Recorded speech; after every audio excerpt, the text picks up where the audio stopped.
So thank you everyone for joining us today. The webinar of today, we're talking about conducting and publishing innovative qualitative research.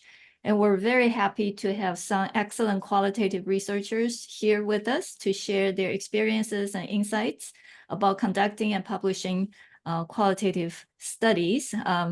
We have Ksenia Krylova, who is now with Institute Life, who used to be with us here in Hong Kong. And so good to see you. And we have Sean Lee from University of Tennessee in the United States, bright and early. And then we have my colleague, Sebastian Philip from the Hong Kong Polytechnic University.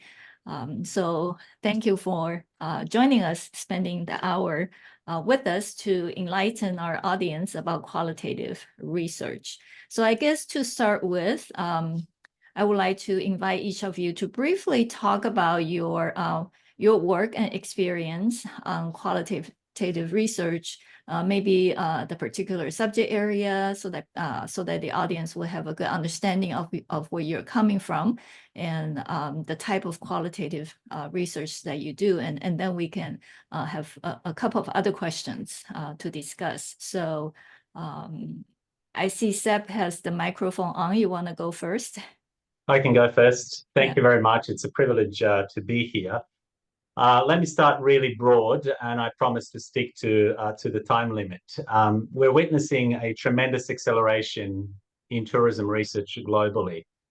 So it's quite a challenge to try to synthesize all the knowledge. But let's just assume that we still have those two dominant platforms that we're all aware of, you know, the business of tourism platform and the social science knowledge. And if we look at both of those very carefully, we can see that some type of knowledge is missing.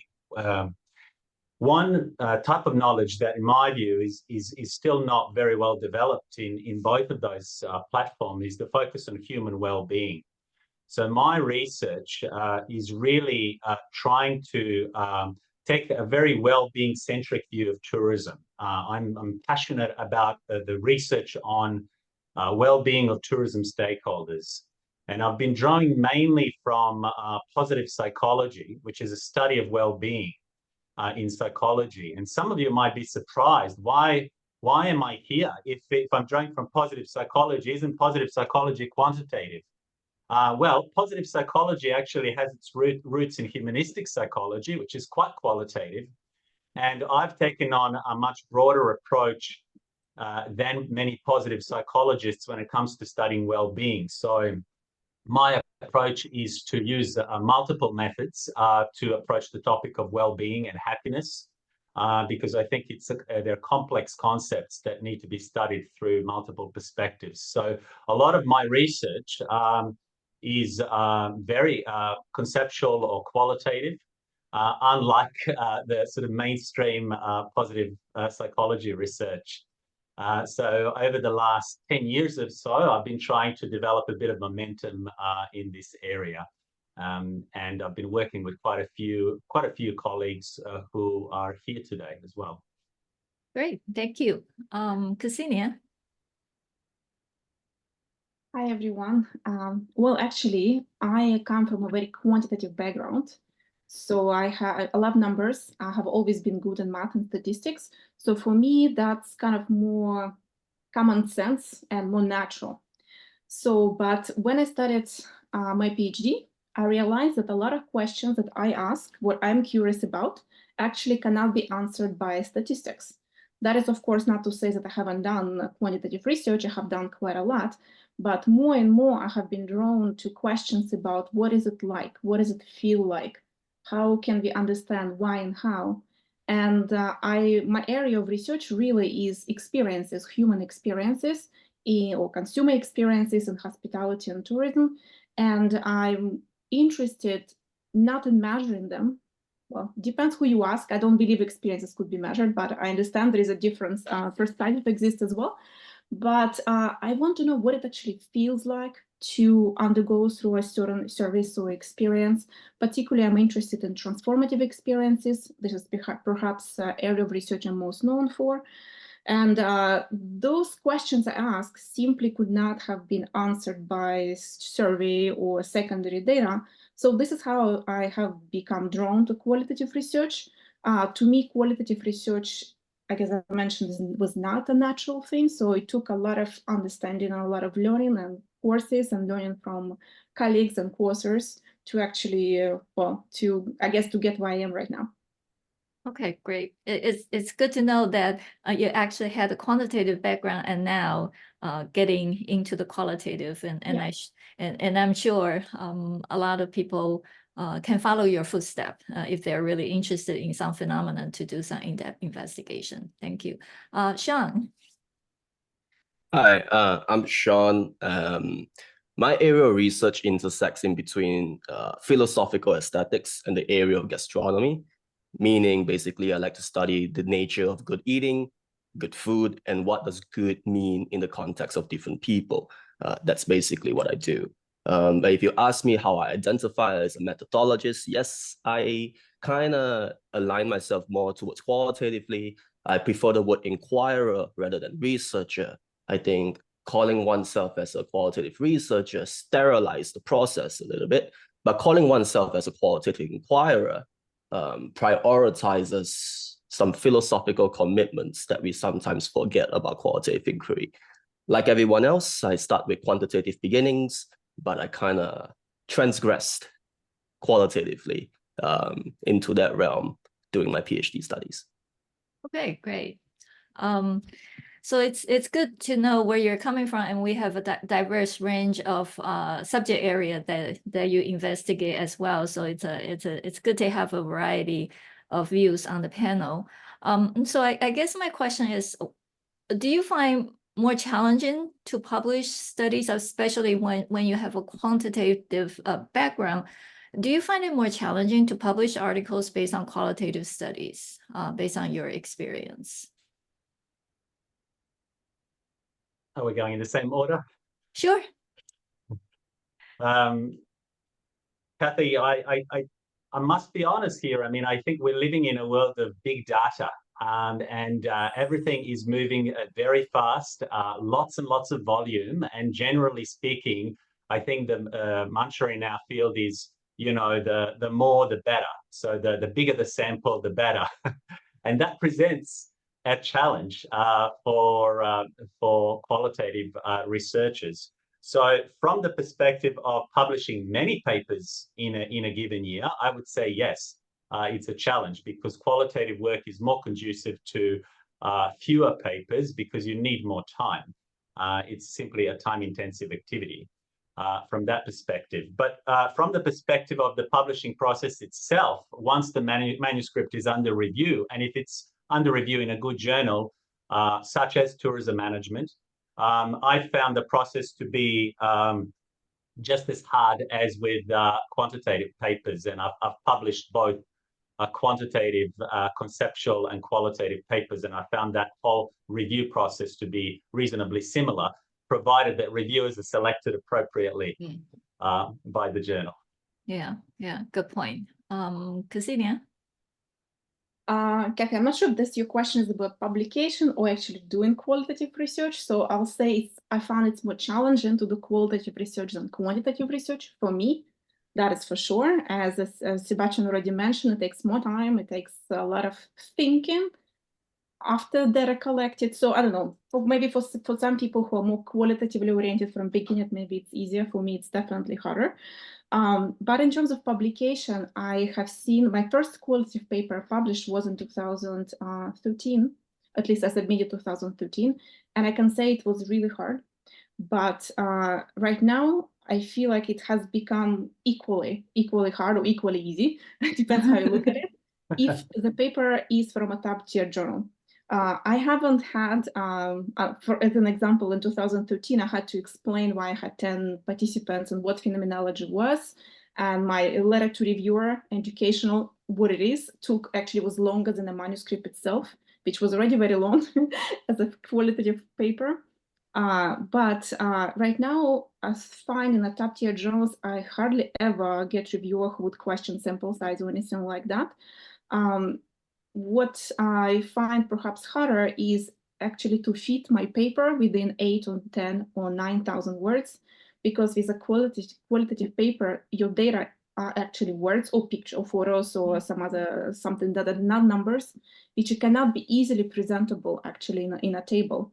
So that is quite hard. And if journal does not, for example, I sometimes choose journal based on what is a maximum allowed number of words to be submitted, because it's just really hard to basically justify the research based on, let's say, 7,000 words limit, which some journals still do, particularly in hospitality.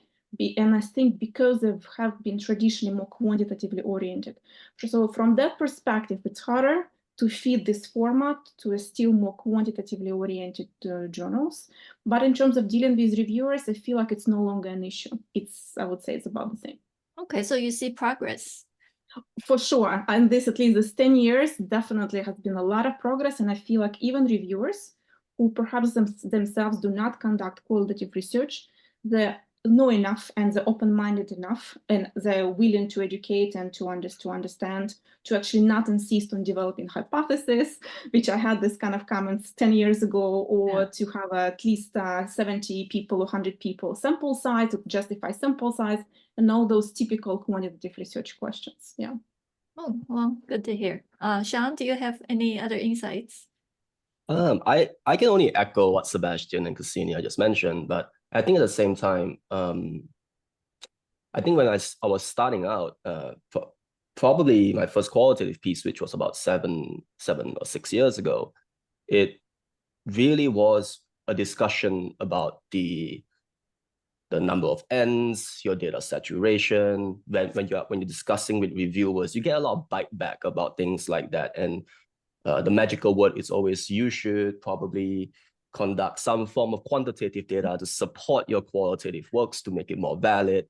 That was about 6 or 7 years ago. Today, I actually have the privilege to actually have more dialogues with reviewers. So just to echo what Sebastian and Cassini just mentioned, I think there's a lot of progress.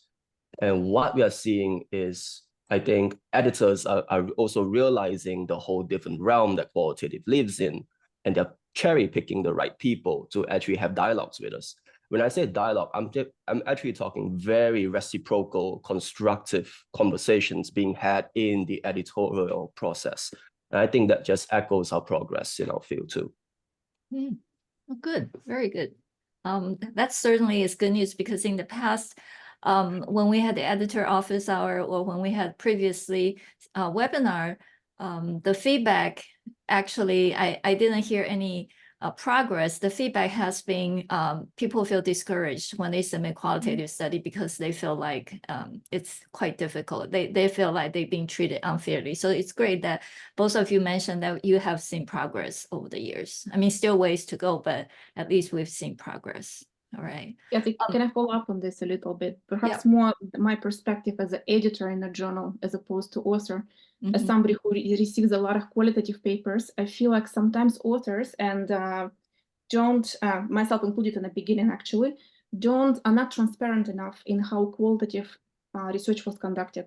Qualitative research is as rigorous as quantitative, or it could be non-rigorous as much as quantitative. So sometimes I receive papers, something like, we interviewed 20 people and here's our results. So there is no information that actually went into this process. So that's perhaps we need a little bit of training in actually how to present qualitative research, especially method of qualitative research, to convince editor and reviewer that it's actually your method is as valid and as rigorous as it would have been if it were a quantitative study. Yeah, I think you just fit into my next question. Okay. Then. What do you think are the must-haves in manuscripts based on qualitative research? What should they put in there to enhance that transparency and trustworthiness? I would say. Oh, okay. Well, Oh. Go ahead. I would say the must-haves are really well summarized by Chernik Marsalik and Scott McCabe in a recent paper on why qualitative papers get rejected.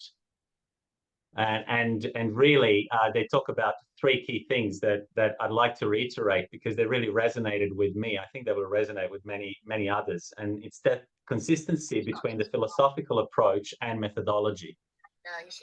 So many papers fall apart there, where, for example, we say we're going to do grounded theory, but then we're not actually specifying what type of grounded theory, and clearly going through the grounded theory, processes for that particular type. Secondly, what Xenia just mentioned, not including enough information in the method section. So really not including information around the position of the researcher, not explaining the sample very well, not explaining coding processes very well. So those easy mistakes that are often overlooked. And then the last thing that they mentioned, and that I think is really the key to doing good qualitative research, and is a must-have, and that is the story. The story, which really means ensuring that if we have themes, that underneath those themes, the quotations that we're using clearly resemble those themes. It's quite easy to see quotes when I review papers, to see quotes that actually don't have much to do with the name of the theme. These are the easy things to implement, and of course, in addition to all the trustworthiness criteria that you've mentioned, Kathy, as well. But I would say these are the must-haves. Okay, all right. Okay. Well, I will just exactly what Sebastian's already said. A couple things I'd like to emphasize, and it's also perhaps related to the previous question about reviews, is this methodological, ontological, and epistemological positions have to be aligned with the methodology that we use and the choices that you make later. And I feel like there is a lot of confusion about philosophical underpinning of methodology.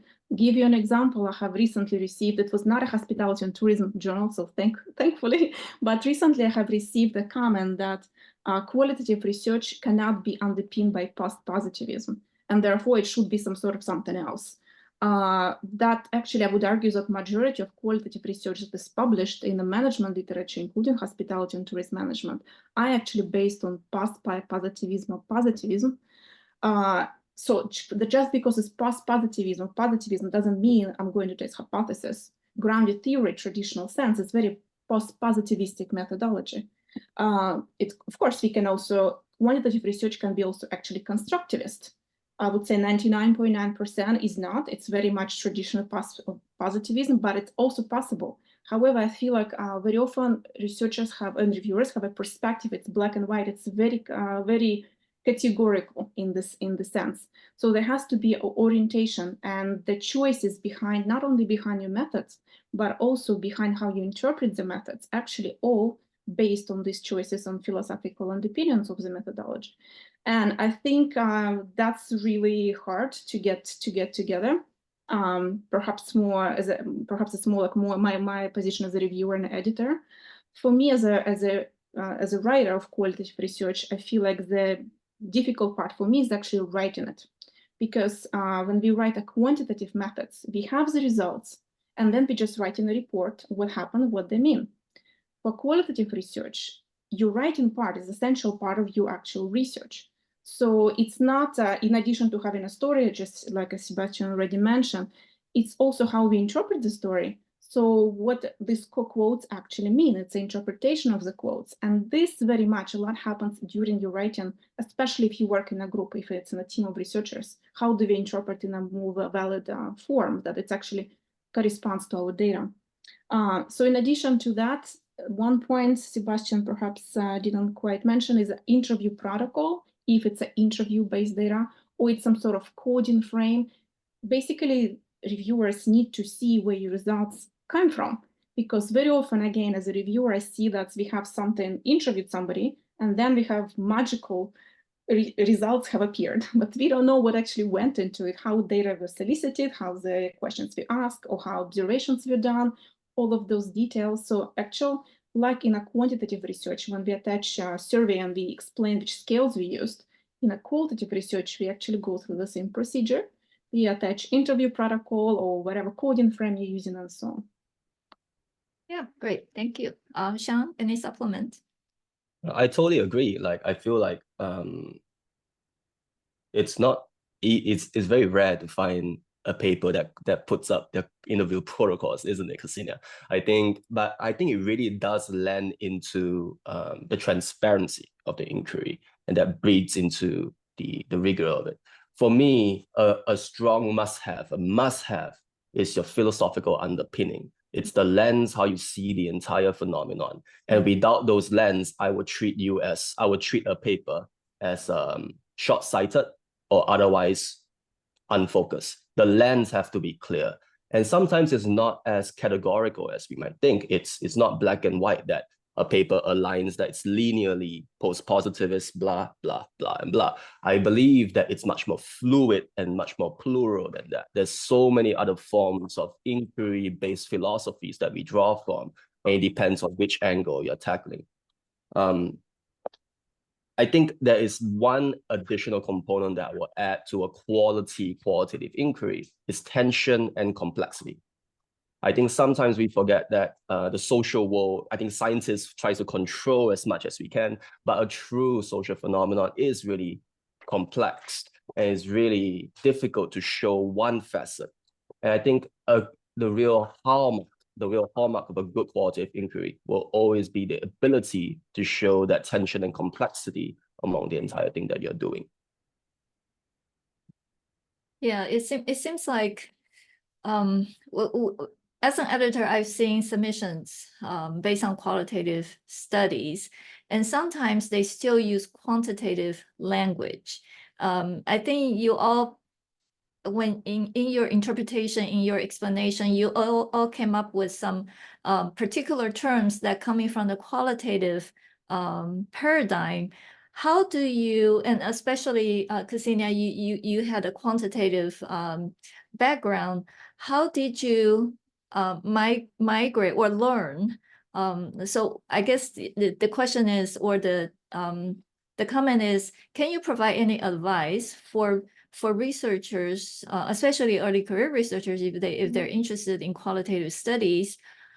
What should they do other than taking the basic research methods class? They know there is quantitative, qualitative. What else they need to do to prepare themselves to do a really good piece of qualitative research and write it up nicely? Well, from my end, I guess I took a course which was completely changed my view on research, because before I used to think if it's not known, it cannot be measured, it's not a research, right? Very simple perspective. So I learned a lot from my co-author. And I think that happened during my PhD times. In my second year, I took a course in educational, I did my PhD at Purdue University, very much quantitatively oriented program, in fact. And all of us were required to take a qualitative research course in the education department, which is a discipline very much qualitatively oriented. I heard words I've never heard in my life before. And I was required to work in a pair. We were required to produce a research paper within a year. And I collaborated with somebody from that discipline. And that's actually, you really learn by doing. Yes, I can say it's good to take a course and you need to read a textbook, but really you learn best when you actually do it. And when you work with somebody who already is good or already have this kind of orientation, be it your colleague or maybe it's even a student, to me, that was the best. I really was challenged and stretched in all directions. my mind was bent, but yeah, that's basically how I learned after my collaboration with my friend. And my friend actually learned statistics from me because she had opposite issue. So, and that's how we reconciled. We basically just talked, try to work together. Writing process, joint writing of the quality paper, it's also very rewarding but difficult. So it's also interesting. Another thing I would recommend is to read really good qualitative research. Top tier journals basically publish high quality qualitative research, and just learn how I try to imitate in your own writing what can be done, what kind of languages you use. By keeping in mind that language you use can also change, depends on the paradigm you use, as Sean actually mentioned before. So that's also quite important. So my last point would be to familiarize yourself with a philosophy of science in general. What does a paradigm mean? What, as Sean actually rightfully said, it's not as black and white. And in fact, I think even though we see quite a lot of recognition right now in hospitality and tourism research, I still feel like it's a little bit black and white perspective. It's much more complex. And also, it depends who you read. Authors in social science will have also different perspective. And it's good. It's good to have different perspectives. It's not, I don't find it's very conducive or helpful when we only follow like Lincoln and Guba, for example. It's been a reference for everything. There are other people beyond them who actually wrote quite a lot and much earlier. And it's important to understand as opposed to simply click, I don't know, just fill the blanks, which paradigm we need to follow and why. Yeah. Sean, you also mentioned earlier you have a quantitative background at the very beginning, right? If I heard it correctly. How did you make that? How did you make that change or progression, or what did you do? I think to give some context, I think like everyone who I believe joins a PhD or a master's program in our field, we all start with quantitative beginnings. But I feel like ever since I joined the master's program, I think my interest in studying the nature of how the chef minds work, etc., the culinary culture, the nature of gastronomy, and the nature of good eating and good food. I think those were questions that I always knew that could never take a quantitative twist to capture its complexity. And with that, I think ever since my first years as a master's student, I've been in love with a bit more, people like to call me hippie woo-woo.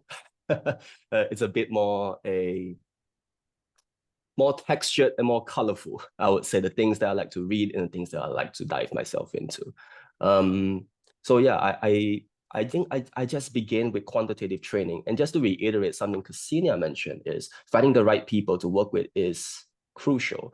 I would argue that if you really want to know how to do qualitative well, probably you might want to try and take a course, not from tourism and hospitality, but probably diversify your perspectives. My co-advisor is an anthropologist, and so I think getting that background was crucial for me.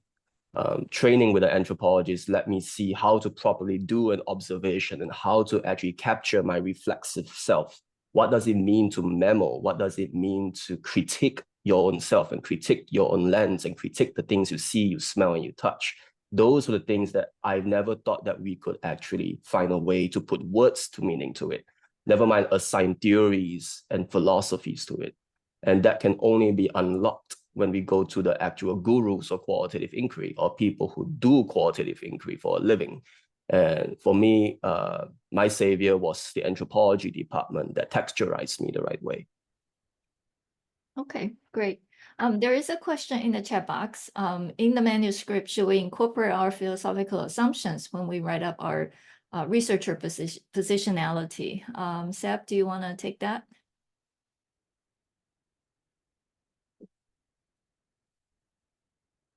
You're muted. Sorry. Definitely, situatedness is important, and I would probably include that in the method section, just that sort of researcher reflexivity. There's a lot of literature around that and how to do that effectively. My approach has been not to go into extensive amount of detail and talk about it at length, but to include a paragraph about how I may have influenced the research process, how I see myself in the research project, how I relate to the research project. So I think that reflexivity is very important to incorporate, whether we incorporate in the method section or in the introduction. But I think it's a crucial element. So the answer is yes.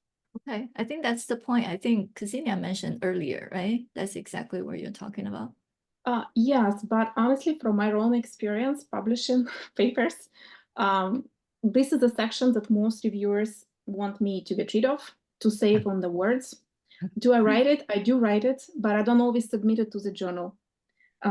Because in my experience, very often it's either so many questions that they recommend to just get rid of it because it would require a lot of justification, explanation.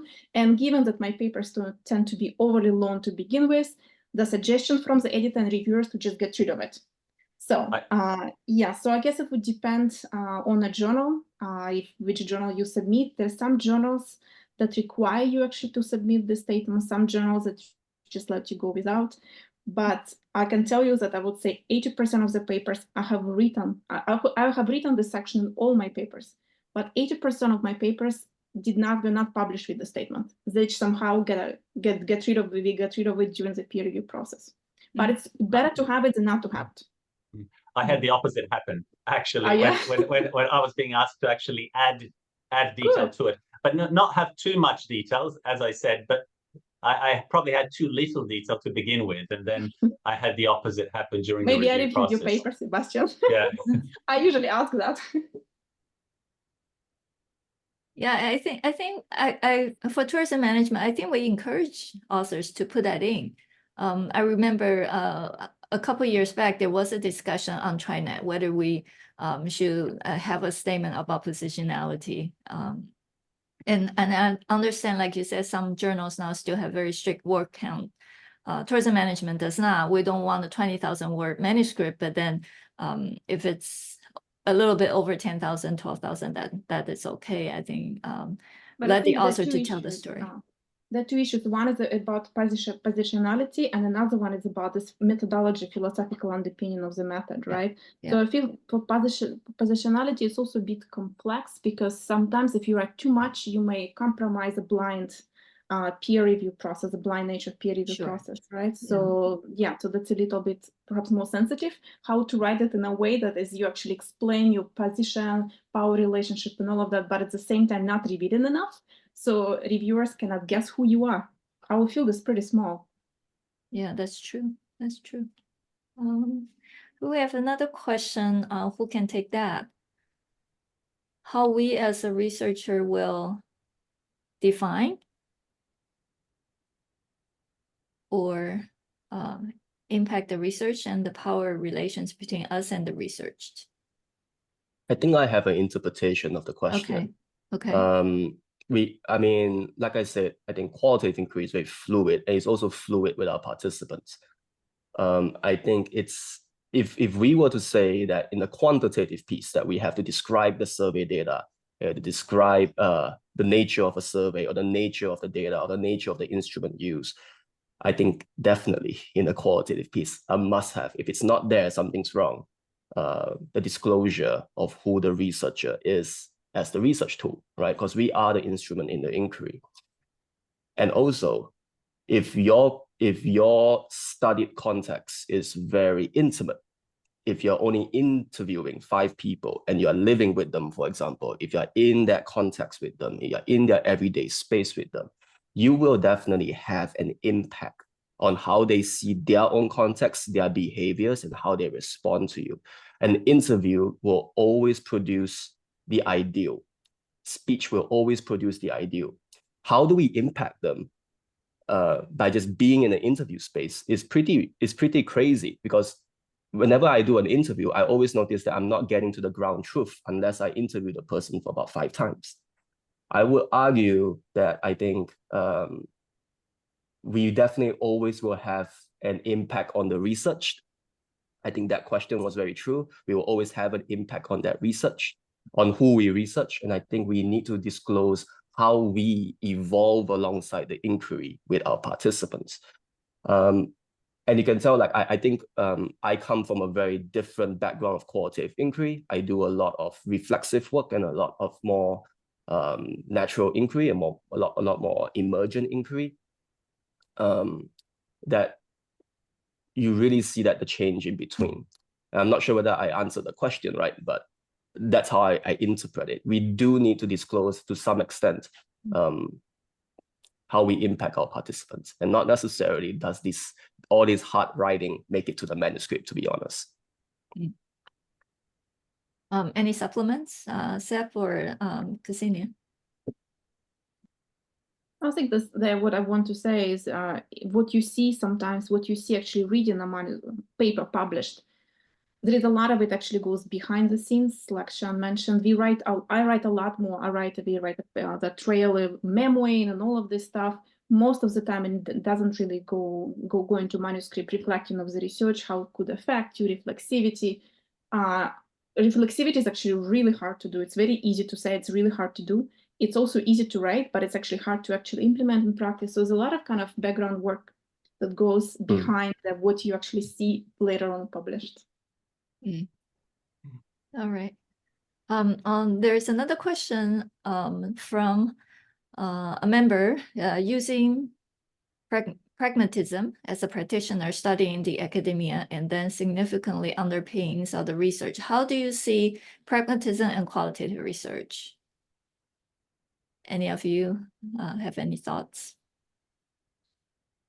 Well, pragmatism calls for mixed methods, a mixed methods approach, right? I've been quite open to mixed methods. I know that TM has a policy of also advocating for mixed methods whenever possible. And I think one of the worst things that can happen to an early career qualitative researcher is to work in silos and to be a lone wolf. I think that that time is gone in the 60s, 70s, 80s, right? So I find myself collaborating now with quantitative researchers coming up to me for advice and to team up with. And I think that's a great strength. So, and I think pragmatism offers that opportunity. So these are my thoughts. All right, great. Ksenia? No, I just wanted basically same pragmatism, just basically about mixing different perspective, different logical orientations in the same research. So yes, one of this, it could be mixed method, but it doesn't have to be, it could also be a qualitative research completely, right, based on different orientations. So yeah. Okay. As I mentioned from the previous online meetings that we had, some of the feedback that we receive, what I receive as an editor, is that people feel that they've been disadvantaged or they've been challenged more often than quantitative researchers. So do you think has being a primarily qualitative researcher restricted you or impeded you on your career development?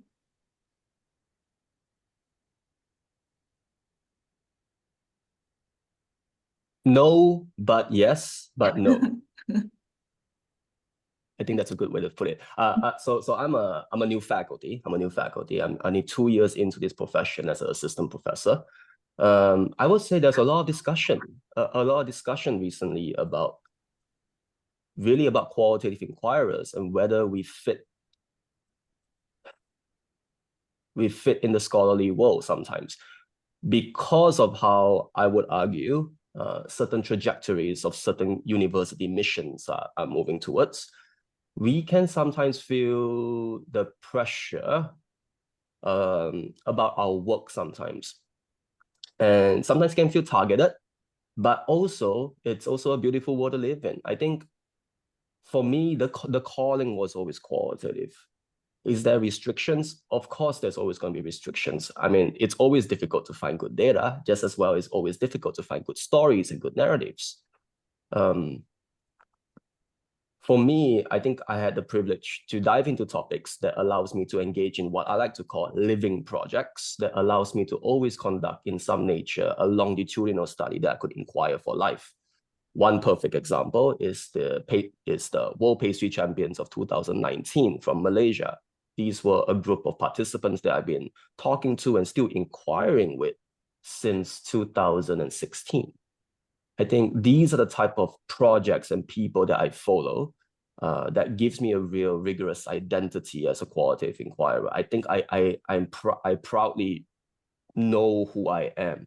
It's restrictive in the system of academia, sometimes in getting the right numbers or getting into the right avenues.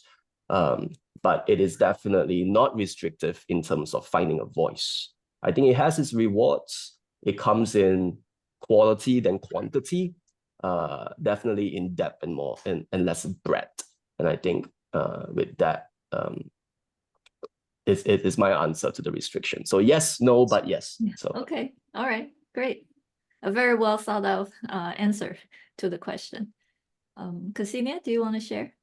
Sure. I feel like for me, I guess because I started earlier than Sean, and it was in a time when qualitative research has really been receiving a lot of recognition. So perhaps for me, it was advantage, in fact, as opposed to a disadvantage. So yes, you sometimes at times get reviewers who do not understand and very strange comments, but you can also get it with quantitative papers and many other kind of conceptual papers lately, for example. For me, that's much greater struggle, in fact, than a qualitative research. But also qualitative research invites some sort of questions that not all journals are interested in. And that's normal. Each journal will have a certain editorial direction that would be interested in one type of research, type of questions you ask. And it's regardless methodology you use. So some questions I'm asking through qualitative methods perhaps are better suited certain journals than others, just because of the scope. So I'm more strategic, I guess, in kind of I choose where to submit. Often I do not submit based simply on the ranking, but rather on the fit. But I cannot say that it was a disadvantage. In my case, I think it was opposite. It was an advantage. Okay. Seb, did you have any? I just wanted to perhaps reiterate that point around collaboration. I found it extremely fruitful to collaborate with different disciplinary experts, and everyone has their own strengths. I think again, for an early career researcher, one of the most challenging aspects is actually figuring out who to collaborate with, who to choose as a mentor. But once those things are in place, that qualitative researcher can really grow and develop as a researcher because, well, he or she knows their strengths and is collaborating on an exciting research project. And that exciting research project may require all sorts of expertise. So I would say that it's to do with the attitude of the researcher. I think it can impede your career, but it doesn't have to be. I think we all have strengths and weaknesses, frankly. So that's my answer to that question. Okay, good advice. We have a couple more questions in the chat box, but I think there is one talking about as a researcher with disability, I found that autoethnography is quite popular within the disability studies. However, I faced the challenge to get my papers published due to reviewers' judgment of robustness of the method. The advice is to combine autoethnography with another method in one study for high-ranking journals. What is your advice on this? Which methods should I mix with autoethnography? can I take this one? Because Sure. I am a proud follower of Ellis and Bogner, I would say the parents of autoethnography. And I also, have been lucky to publish a couple of autoethnographic pieces. I do not think the word mixing is the right orientation towards how can I increase the rigor of an autoethnography. A good autoethnography sometimes doesn't require mixing. I think it's a very rigorous philosophical grounding that makes you interrogate the self. I would argue is how can we at this time, even though qualitative inquiry is so much more well accepted, autoethnography sometimes is looked as the scapegoat of all qualitative methods, because sometimes people would say it's not research, it's me-search. I would say if you're trying to put it into a high-ranking journal, is to adopt a teacher's voice in your manuscript, justifying your means, explaining things and why things matter. Because autoethnography, there's so many tenets, philosophical tenets aligned with it, and you have to educate your reader as you go, particularly in our field in this time. This will be different if you're in the education field, or if you're in the social justice field, or if you're in the sociology field, it will be very different. But in our field at the current time, I believe that autoethnography will deserve a bit more of a teacher's voice to educate your reader. So I think if you can move away from the framing of what can I mix into it, because the more you mix into a methodology, you transgress that methodology into something else. So the right answer is, how can I frame it the right way to educate your readers? So can you've been also- you've been successful in educating the reviewers. Maybe. I just have a good luck, I guess. I just want to Christina, follow up you on had the something to say. I've never done autoethnography, so I cannot comment on that, and I don't have anthropological training. But as an editor, I had a couple papers based on autoethnography. The weakness for those papers I have handled was the lack of analysis. It was very much a descriptive account, what I have felt and what I thought during the process. Okay, that's great. But so what? There has been no analysis of what you, the researcher, have felt and has done. So it read as an account or just as a review of a hotel or restaurant or specific experience, as opposed to analysis to that. Autoethnography has actually quite a lot of analytical power, but those papers I handled in tourism, they were both in tourism, not hospitality, they didn't have that aspect. So just a suggestion, perhaps that may be what editor or reviewer meant to increase, to actually improve that. I don't think mixing is a particular also the solution. If ever editor, I would not suggest that, at least, because it's also quite a different, based on different assumptions philosophically. Okay, great. There's a question earlier. It's a very specific question. Could you share about how you use memo during qualitative studies? How could memoing help you during the research? I guess it's a specific methodology question. Any of you would like to take that? You can take it.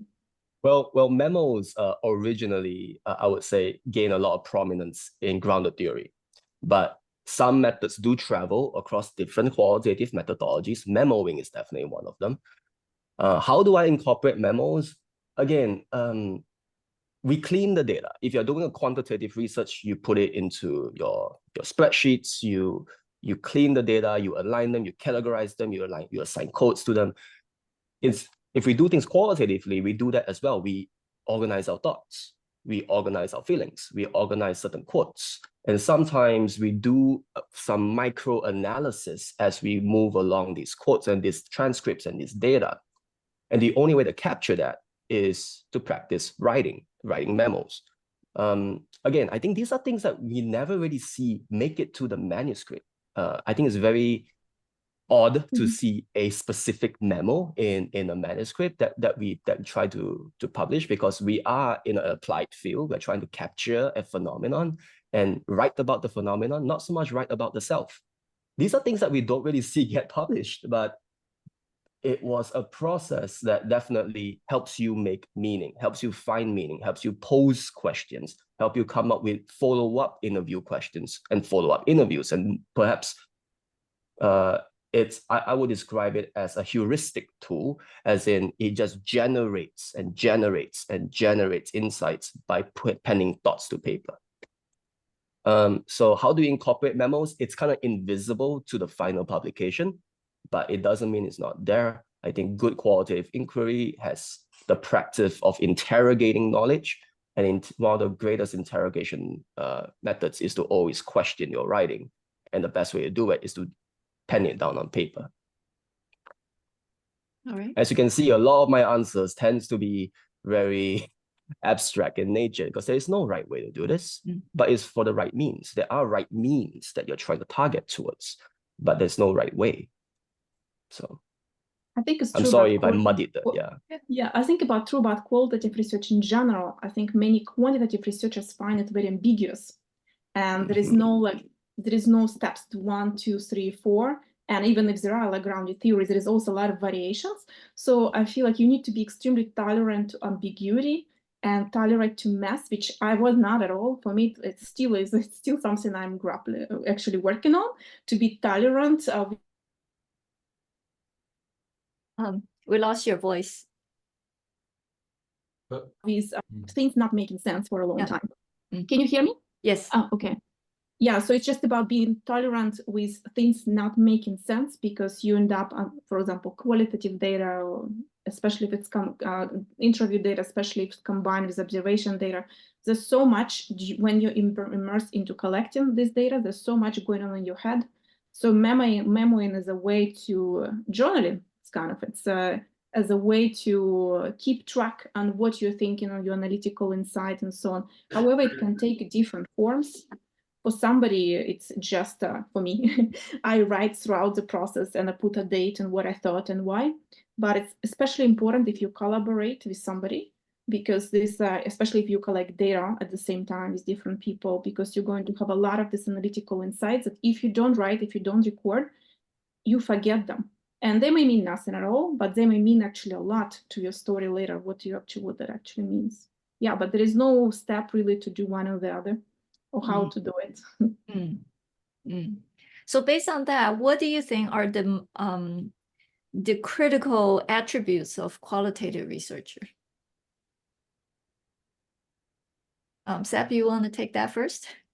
Critical attributes of qualitative research. Let me think about this one. I think self-reflection and self-doubt as you go along. I think actually reflecting on your flaws, reflecting on your assumptions.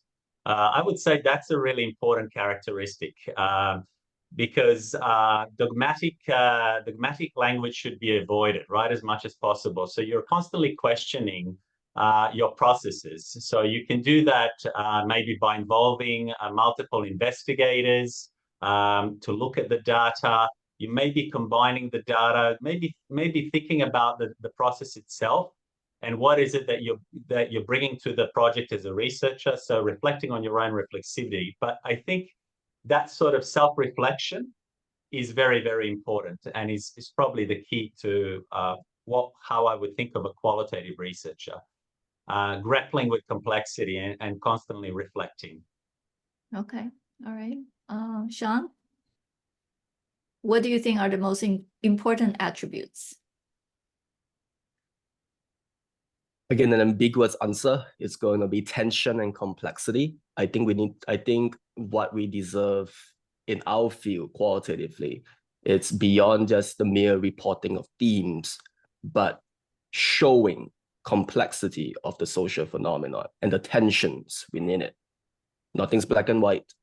And a hallmark of a good qualitative inquiry shows the unquantifiable nature of a social phenomenon, and that is captured through tension and complexity.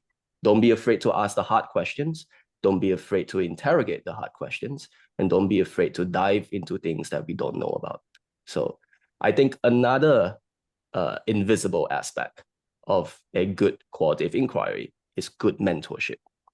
If you're interested in doing this for the first time, grab a mentor who identifies as a qualitative inquirer and walk alongside him or her or they. All right, great. Ksenia? Well, as already mentioned, be tolerance to ambiguity and not being ready not to receive simple answers such as yes or no. We have a p-value more than that, therefore it's yes, less than it's no. It's not going to be like this in qualitative research. And if it does feel like this, it's probably something has gone wrong in your research, because qualitative research answers are as complex as the questions, so they're very nuanced. And it's not depends on your disposition. For me, it's a struggle. I don't feel, especially before, I was not quite at ease with that, not receiving an easy answer. So there is a lot of reflexivity on reflexivity. Why do I feel this way? It should be this way, but why do I still feel this way?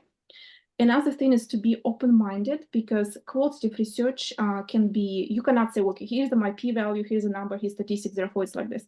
So your reviewer or somebody who you ask to read your paper may have a different interpretation of the phenomenon of what you're presenting, and that's okay.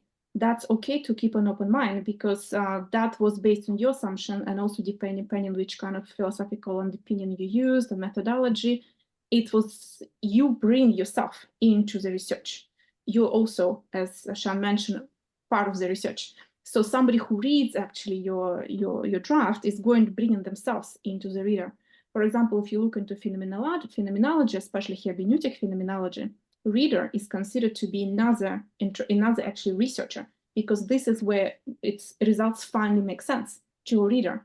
Or you as a writer is only one mean and reader is another. So you need to be okay with that. And if somebody offers a different interpretation and you consider that and you keep open mind as well. But again, if you summarize it all, it's really about being tolerant and liking, perhaps enjoying ambiguity and complex questions and answers. Yeah, great. Well, it certainly has been a learning experience for me. I learned some new vocabularies from you guys, and it is really complex, isn't it? And there's no black and white answer. You have to feel comfortable with it. For people who would like to have yes or no, black or white, probably they feel they don't feel comfortable doing qualitative research. It's very fluid. But it's good to hear from you that you think the field has progressed. So as long as they do a good study, they tell the story clearly with transparent methodology, there shouldn't be much bias against qualitative studies in the current hospitality and tourism review process. So that's good to hear. So the next time when I hear people complaining, then maybe I should refer them back to this video and and to boost their confidence a little bit, because from the comments that I receive, people feel like, should I continue with qualitative inquiry or should I just switch gear to quantitative because that appears to be easier? I guess final words, we have 3 minutes, final words, any advice for especially early career researcher who just about to embark or at the beginning of their journey to look at qualitative research? Seb, you wanna, Ksenia, go ahead.